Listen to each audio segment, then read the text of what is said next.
Assalamualaikum warahmatullahi wabarakatuh. Selamat siang Bapak Ibu. Apa kabar?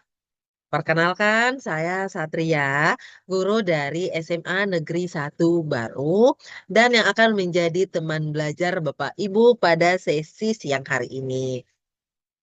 Bapak Ibu hebat, pada sesi siang hari ini kita akan membahas salah satu dari 7 kebiasaan anak Indonesia hebat. Namun sebelum kita masuk pada 7 kebiasaan anak Indonesia hebat, kita ice breaking dulu ya Bapak Ibu ya. Ice breakingnya itu sambung kata. Jadi pada orang pertama akan menyebutkan sebuah kalimat, di mana dari kalimat tersebut kata terakhirnya nanti akan menjadi kata pertama di otak. Kita mulai. Siap Bapak Ibu untuk ice breaking kita. Baik Bapak Ibu, itu tadi ya ice breaking kita. Baik Bapak Ibu, sekarang kita masuk nih ke inti materi kita pada hari ini, yaitu salah satu 7 kebiasaan anak Indonesia hebat. Izinkan saya untuk share screen terlebih dahulu ya Bapak Ibu ya. 7 kebiasaan anak Indonesia hebat. Ini mungkin sudah bukan hal yang baru lagi ya bagi Bapak Ibu. Ini sudah sering kita dengarkan gaungnya yang membahas terkait dengan 7 kebiasaan anak Indonesia hebat. Kan saya bawakan pada sesi siang ini adalah kebiasaan yang pertama, yaitu bangun pagi. Nah, kalau bangun pagi kayaknya nih ketika kita mendengarkan kata bangun pagi yang muncul di pikirannya kita nih adalah wah kita bangunnya jam berapa gitu kan. Misalkan masih pagi nih mataharinya belum terik, itu sudah masuk kategori bangun pagi. Nah, tapi di sini kita sepakati ya Bapak Ibu ya bahwa definisi bangun pagi itu adalah aktivitas bangun antara pukul 4 sampai pukul 6 pagi. Apa sih pentingnya kebiasaan bangun pagi? Bapak Ibu, Bapak Ibu harus ya, kita harus menyadari bahwa kebiasaan bangun pagi itu membantu anak didiknya kita untuk lebih siap menghadapi hari dengan ceria, sehat, dan produktif. Si manfaat bangun pagi ya. Manfaat yang pertama itu meningkatkan kedisiplinan. Kebiasaan bangun pagi setiap hari dapat meningkatkan kedisiplinan untuk mematuhi waktu yang telah ditentukan. Dilakukan dengan rasa tanggung jawab dan berkelanjutan tanpa bergantung pada orang lain. Jadi secara nggak langsung nih, ketika kita bangun pagi, kita tuh sebenarnya lagi melatih rasa disiplin. Kita eh, mematuhi waktu yang telah kita tentukan bahwa kita bangunnya jam segini. Jadi kita akan bertanggung jawab dalam mematuhi hal tersebut. Terus manfaat yang kedua, meningkatkan kemampuan mengelola waktu. Bangun pagi setiap hari mengajarkan anak untuk menghargai waktu yang terbatas dalam hidup, membentuk kebiasaan yang teratur, dan meningkatkan kemampuan mengelola waktu untuk melakukan hal-hal penting dan memberi ruang untuk melakukan evaluasi diri. Jadi dengan bangun pagi itu akan melatih kemampuan siswa dalam mengelola waktunya sendiri. Jadi waktu itu dalam setiap hari tetap 24 jam. Jadi bagaimana nih dengan bangun pagi pada jam segini mereka secara harfiah dalam 24 jam itu mereka akan memikirkan saya mau ngapain. Saya nantinya akan melakukan apa ke depannya. Akan lebih produktif ketika mereka mampu untuk memanage waktunya mereka. Lalu manfaat yang ketiga yaitu meningkatkan kemampuan mengendalikan diri. Bangun pagi setiap hari menunjukkan kemampuan mengendalikan diri dan melawan godaan untuk bermalas-malasan. Jadi dengan siswa kita atau anak didik kita nantinya bangun pagi, mereka tuh mampu untuk melawan rasa malasnya. Jadi, wah saya bangun pagi, mereka nggak langsung di scroll handphone lagi, tapi mereka sudah langsung tertata. Mereka langsung mampu untuk, wah saya harus bangun pagi ini, saya harus seperti ini, saya harus sholat, saya harus jogging, saya harus sarapan, berangkat sekolah. Jadi nggak ada lagi indikasi anak-anak yang terlambat nantinya. Lalu yang keempat, meningkatkan keseimbangan jiwa dan raga. Jadi di sini bangun pagi setiap hari dapat dimanfaatkan untuk melakukan berbagai aktivitas yang dapat meningkatkan keseimbangan jiwa dan raga sehingga tubuh dan pikiran menjadi segar. Bangun pagi, anak-anak memanfaatkan bangun paginya itu sebelum berangkat ke sekolah, dia melakukan apa? Dia melakukan apa? Jadi itu agak seimbang. Dia olahraga, olahraga untuk membentuk fisiknya nih. Mereka beribadah untuk jiwanya mereka. Jadi itu ada keseimbangan antara jiwa dan raganya mereka. Lalu manfaat yang kelima adalah mendukung kesuksesan.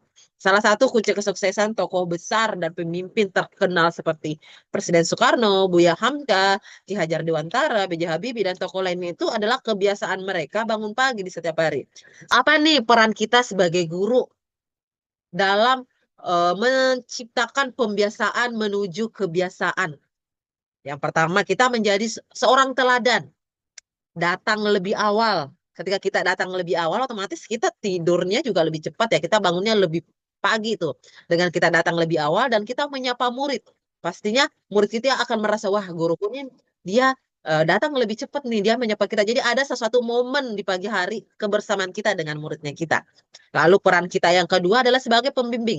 Pembimbing menjelaskan manfaat dengan cara yang menarik. Jadi dari sesi nanti, sesi siang ini Bapak Ibu bisa menjadi seorang pembimbing, seorang yang menjelaskan kepada muridnya Bapak Ibu terkait apa manfaat-manfaat dari bangun pagi itu. Terus peran yang ketiga yaitu motivator, memberikan apresiasi bagi yang disiplin. Jadi di sini nih kita bisa memberikan sebuah apresiasi kepada siswa-siswa kita yang disiplin, yang tidak pernah terlambat ke sekolah. Kalau dia tidak pernah terlambat ke sekolah, otomatis dia bangun pagi dong ya. Tidak ada lagi nih indikasi yang bisa diberikan. Wah, kalau dia tidak telat berarti dia bangun cepat nih, dia bangun pagi. Berarti kita harus berikan ini award atau apresiasi kepada murid kita. Itu akan menjadi suatu kehormatan lah bagi murid kita. Terus peran kita yang keempat adalah evaluator, berkolaborasi dengan orang tua dalam pemantauan. Kita tidak bisa bekerja sendiri Bapak Ibu. Kita butuh kolaborasi dengan orang tua sebagai oh, pemilik anak di rumah. Jadi kita kerjasama, kita komunikasi dengan orang tua bagaimana anaknya bangun jam berapa, berangkat jam berapa, tidur jam berapa, itu kita bisa lakukan sebagai bentuk evaluator agar kebiasaan bangun pagi ini bisa terlaksana. Lalu apa selanjutnya? Lalu apa peran satuan pendidikan? Di sini ada 3 peran satuan pendidikan. Yang pertama kebijakan, tata tertib datang tepat waktu.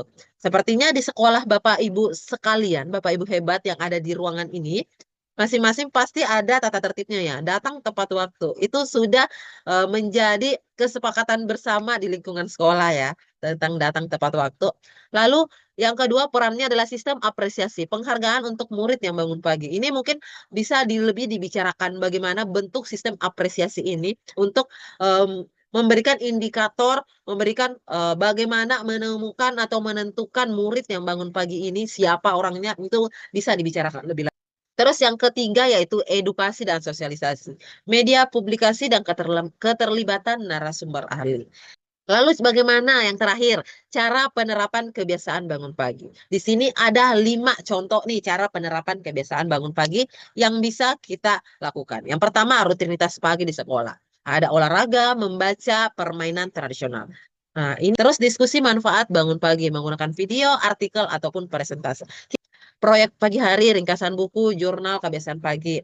Memberikan contoh tokoh sukses, menciptakan lingkungan yang mendukung. Nah, seperti ini tadi nih, kebersihan kelas, keterlibatan orang tua, itu hal-hal yang lumrah untuk kita lakukan. Sering kita lakukan, bahkan sudah menjadi kebiasaan kita setiap harinya. Jadi kita kembali gaungkan penerapan-penerapan kebiasaan ini, agar untuk mencapai kebiasaan 7 anak Indonesia hebat, 7 kebiasaan anak Indonesia hebat, terutama yang bangun pagi ini, bisa digenjot lebih kencang ya Bapak Ibu ya. Karena kalau hanya bersumber dari sekolah, itu masih kayak genjotannya itu kurang kencang. Tapi kalau sudah ada peran terhadap orang tua, sudah ada kolaborasi dari orang tua Bapak Ibu, itu benar-benar sudah kayak satu sama genjotannya sama-sama kencang gitu Bapak Ibu. Jadi betul-betul kita butuh kolaborasi dari semua pihak atau stakeholder yang bisa kita raih dalam mencapai 7 kebiasaan anak Indonesia hebat ini. Jadi ayo Bapak Ibu hebat, kita bisa menjadi orang yang berdiri di belakang siswa kita demi menciptakan kebiasaan anak Indonesia hebat ini. Terima kasih Bapak Ibu telah membersamai saya dalam sesi siang ini dengan materi bangun pagi sebagai salah satu 7 kebiasaan anak Indonesia hebat. Sampai ketemu pada sesi selanjutnya di materi 7 kebiasaan anak Indonesia hebat yang kedua. Saya tutup pertemuan pada hari ini dengan ucapan wassalamualaikum warahmatullahi wabarakatuh.